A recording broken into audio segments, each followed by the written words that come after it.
Good morning. We have a couple of seats here for those of you who wish to huddle for warmth. Thank you for coming today to the Centennial observance of the Halifax explosion and the expression of neighborhood care and compassion for one another as exemplified by the assistance from the New England states to the city of Halifax in their time of need. The tree behind us is heading for Boston, and we need to make sure that it stays on schedule there.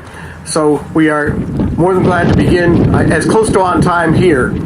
I wish to extend, on behalf of Mayor David Rollins of the City of Augusta, the city's welcome to all of you and to our neighbors to the north and east. The mayor underwent quintuple bypass surgery, is not moving as quickly as he wishes, and at the moment he is convalescing at home. We have today a rare occasion in that we have not experienced a town crier in a number of years here in Augusta, so we've borrowed the town crier from Halifax. Would you please welcome Mr. Jim Stewart.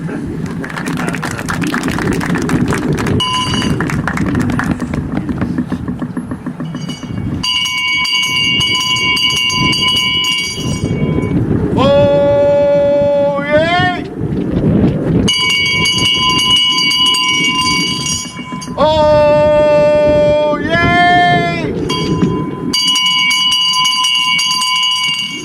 Oh, yay!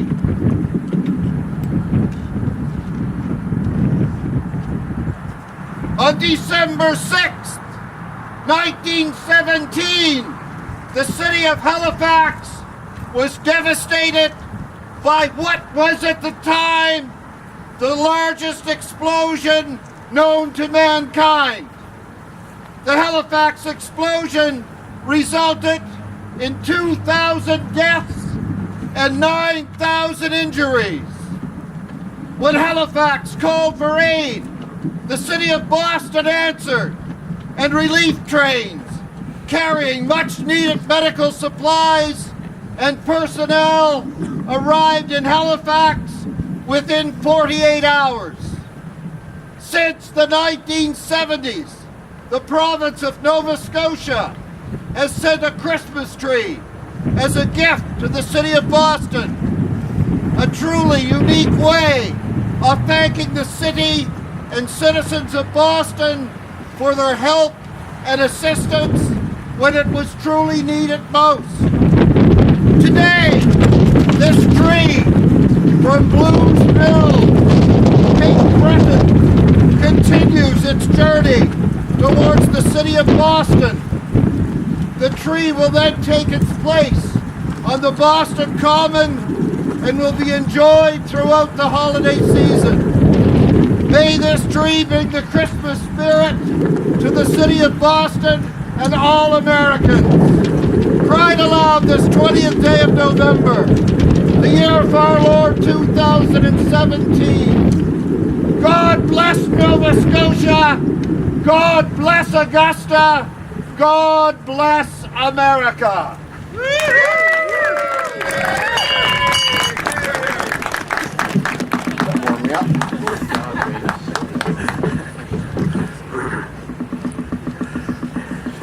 Would you all please stand for the presentation of the colors?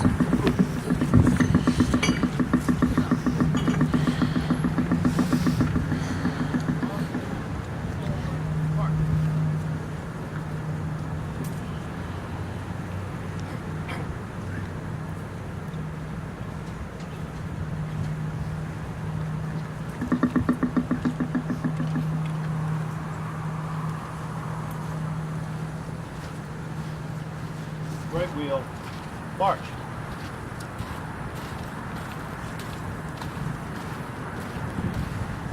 Detail, hold. Present, march.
Thank you to the color guard from the Augusta Police Department, and thank you for the Madrigal singers and the renditions of the national anthems of the United States and Canada. Would you now please welcome Maine State historian Earl G Shuttleworth Jr.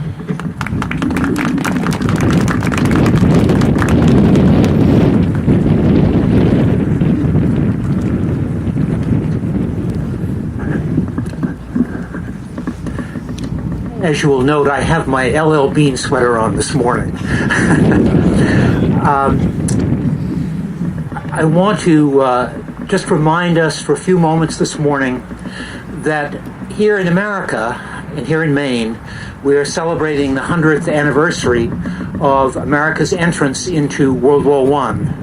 For America and for Maine, World War I was 19 months, from April 1917 until November of 1918.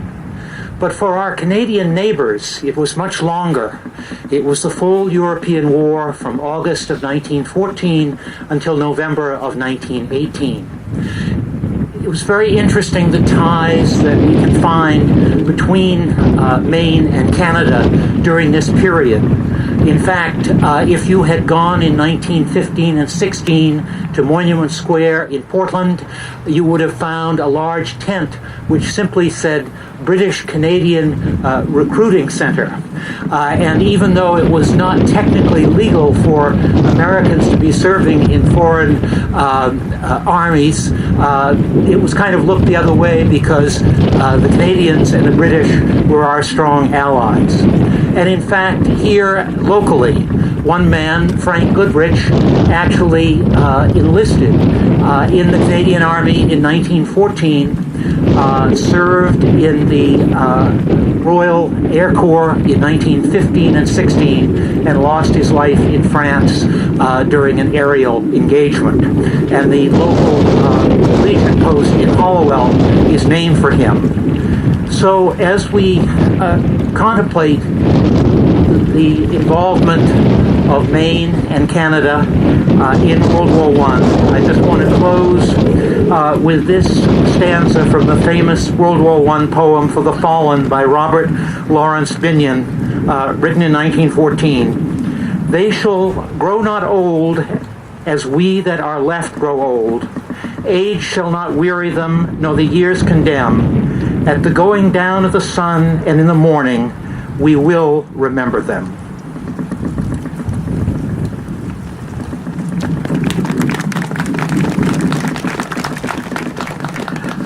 Thank you, Earl. And with the perspective of the state of Maine on the historic event in Halifax, please welcome Archivist 3 Samuel Howes.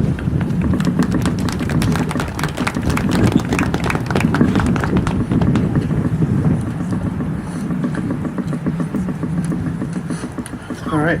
So thank you all for being here. This event means a lot to me personally because I used to live in Nova Scotia and I have family ties there. So I love to see this collaborative spirit between us. I first learned about the explosion when I was a history student at Acadia University in Wolfville, Nova Scotia, and I was shocked to learn of such a tragic event of this scale that I had never heard of. So I've been interested in it ever since. Early in the morning of December 6, 1917, two ships, the SS Emo and the SS Mont Blanc, collided in the section of Halifax Harbor known as the Narrows. After this collision, the Mont Blanc caught fire. The danger was that no one on shore was aware of the amount of explosives on board the Mont Blanc. The crew, who was aware of the danger, they abandoned ship and swam to shore, all the way doing their best to warn people of the danger. Now unmanned, the ship drifted to shore, landing at the wharf near the area of the city known as Richmond. Because of the nature of the cargo, there were reports of beautiful colors as different materials caught fire and exploded. Finally, after about 20 minutes, the main cargo caught fire and the ship exploded. The explosion was so large that to date it is still the largest non-nuclear explosion in history. The city was left devastated and nearly 2,000 people were killed almost instantly. The explosion was felt over 100 miles away and also caused a small tsunami. Remarkably, all of the crew members of the Mont Blanc survived the explosion because they were able to swim to shore and on the other side of the harbor where the explosion didn't affect it as much. So Richmond was the most affected by the explosion. Adults and children alike had gathered to watch the ship burn, unaware of the danger. They were watching through the windows of their homes, So many of the injuries are a result of flying glass because the explosion caused the glass to break almost everywhere. And parts of the ship actually landed as far as 5 miles away. As word spread, the New England states were quick to respond. Boston and the state of Massachusetts, which is the reason this tree is here, almost immediately provided the train with supplies and people, which arrived in Halifax on December 8th, after traveling through a blizzard. The state of Maine, too, reacted quickly. Governor Milliken sent a telegram to Halifax asking if they needed aid from us and saying that any help Maine can give is yours. The train from Boston stopped in Maine on the way, and some supplies were added here. On Friday, December 8th, Maine sent its own train, arriving the following Sunday. This train was packed with supplies gathered from the military and local public safety committees. The train also had the medical unit of the Maine Army National Guard, Adjutant General George McAll-Presson, and the Secretary to Governor Milliken. Upon arrival, the medical unit coordinated with the Halifax Relief Committee to see how they could best be utilized. By the next day, they were given the Halifax Ladies College, which is on the corner of present-day Barrington and Harvey Streets, to set up a hospital. That day, they worked hard to set up the hospital in a building that was not designed to be one, and then had sustained damage due to the explosion. But soon they had a hospital of 500 beds prepared. Doctors and nurses with the medical unit worked on patients for over a week, many of whom were suffering from eye injuries due to the broken glass. Major Gilbert Elliott, the Maine State Surgeon, oversaw much of the work done by the Maine unit, and it is through his correspondence to the Adjutant General and officials in Halifax that we were able to learn about the experience of the Maine Medical Unit in Halifax. The medical unit finished their work and left Halifax on December 23rd. Although state government played a big role in the relief effort for Maine, communities and other organizations also played a huge part. The Red Cross sent people and supplies, and local Red Cross organizations stayed in Halifax into 1918. At least one doctor, Dr. Thomas Foster, from Maine Medical Center, also traveled to Halifax to help. Individual communities, too, wanted to do what they could. Towns like Holton and Halifax, among many others, offered to provide supplies, nurses, and doctors. There were so many offers that we weren't able to send everyone. Larger communities like Portland and Bangor, which already had public safety organizations established, were quick to offer aid. Even as the Maine unit was preparing to come home and the amount of people who needed medical attention dropped, communities in Maine were asking for donations, including for children's toys, as it was approaching Christmas. Several newspaper articles encouraged people to donate toys for the children of Halifax who may have been injured, lost family members, and lost their homes. I'd like to add that I will be giving a more detailed talk about this on December 13th at 6:30 p.m. at the Maine State Library for the Kennebec Historical Society. So I encourage, if you want to hear more about it, to come to that. I want to keep this short so we can all get out of the cold. But so I'll end with Maine's response to the disaster captures the spirit of Mainers. We're always ready to help. We did everything we could to respond and provide aid to the people of Halifax. And 100 years later, it's important that we remember that relationship and continue to honor it.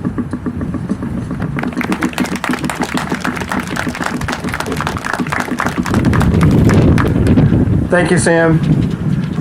And again, let us welcome the Madrigal Singers from Cony High School under the direction of Jacob Whitaker.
Grandpa was in the war, and when he come back to Nova Scotia, he had a bride at home who had no English but yes and no.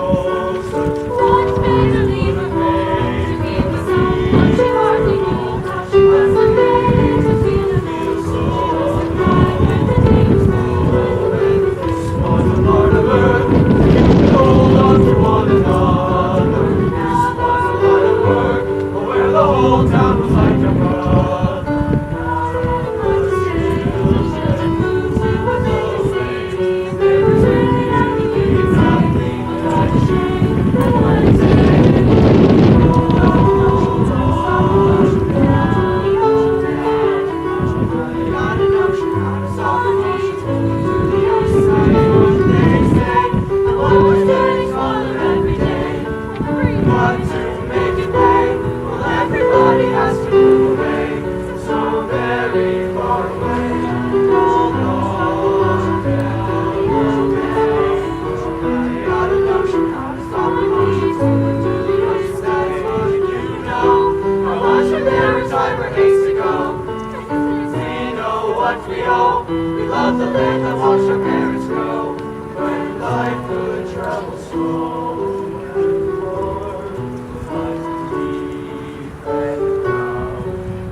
And on literally that note, let us welcome now Provincial Minister from Nova Scotia, Mr. Leo Glavine.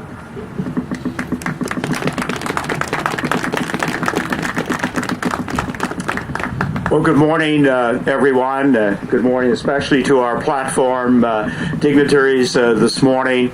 On a cool morning, but what a warm welcome you've given the Nova Scotia contingent here in Augusta, Maine. And I thank you so much for that. But I do have to remind you that yesterday it was 60 degrees in Nova Scotia. But after the rain, the cool air, of course, is moving in. And actually, we're having a little snow in the Annapolis Valley of Nova Scotia today. I kind of script today as from the parade square in Halifax on Friday to Augusta today, and on to deliver the tree on the Boston Commons tomorrow. But I've always felt that this tree, the first one coming in 1918, as a gift, as a expression of deep gratitude for what took place literally in New England. And I always thought of seeing the tree while on the Boston Commons as coming to literally the Boston States, coming to New England as our tribute to you. Because 100 years ago, the province of Nova Scotia was forever changed. We lost thousands, mothers, fathers, daughters, sons. In fact, 1,500 adults, 500 children.